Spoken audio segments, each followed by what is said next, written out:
Даже тем, кто не застал советские времена, знакомо самобытное плакатное искусство тех лет, которое стало одним из характерных символов советской эпохи. Это уникальное культурное явление – сочетание произведения изобразительного искусства с наглядной пропагандой общечеловеческих ценностей. Идею подхватили и авторы ухтинского проекта «Мир. Наше будущее». Только стилистику агитплаката они решили объединить с фотоискусством. И, конечно, привлечь к этому подрастающее поколение. Заодно дать им возможность проникнуться духом того времени. Это наша история, и это важно, считает руководитель грузинской национально-культурной автономии Ухты.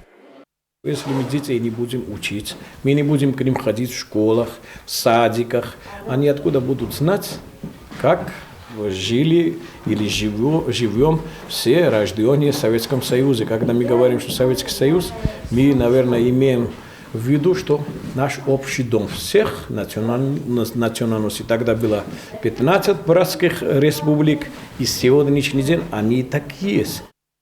Автором этой идеи стала национально-культурная автономия грузин в Ухте Руставели. В июле стало известно, что проект стал победителем и получил грант главы Республики Коми на развитие гражданского общества общей суммой 233 тысячи рублей. С августа Руставели совместно с Ухтинским управлением культуры, учителями коми-языка и краеведения школы номер 5 просмотрели более 100 образцов плакатов советского периода и выбрали те, в которых отражены идеи и ценности современного общества. Не менее тщательно подходили и к выбору моделей. Ими стали ученики школы номер 5 со 2 по 10 классы. Яркие, очень приятные впечатления остались, и они с нетерпением ждут готовых плакатов. То есть желающих очень много. Мы уже отбирали, потому что это во время учебного процесса еще фотографирование идет. Так что хотели, в принципе, все участвовать, но отобрали только вот уже самых-самых.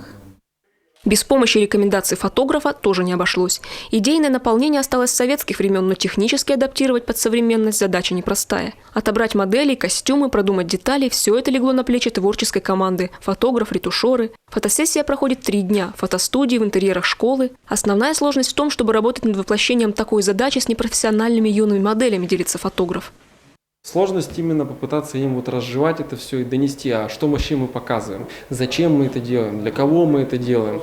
И если ты не понимаешь всю суть и глубину вот этих плакатов, ты не сможешь вот там вот позируя там что-то донести эту мысль. В противном случае это будет просто картинки. А вот если ты понимаешь идею, вот это сложно.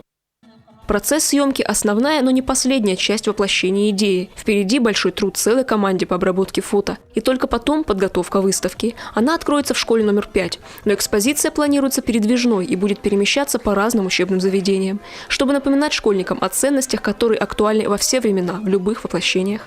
Виктория Науменко, Павел Лагутин, телеканал Юрган, Ухта.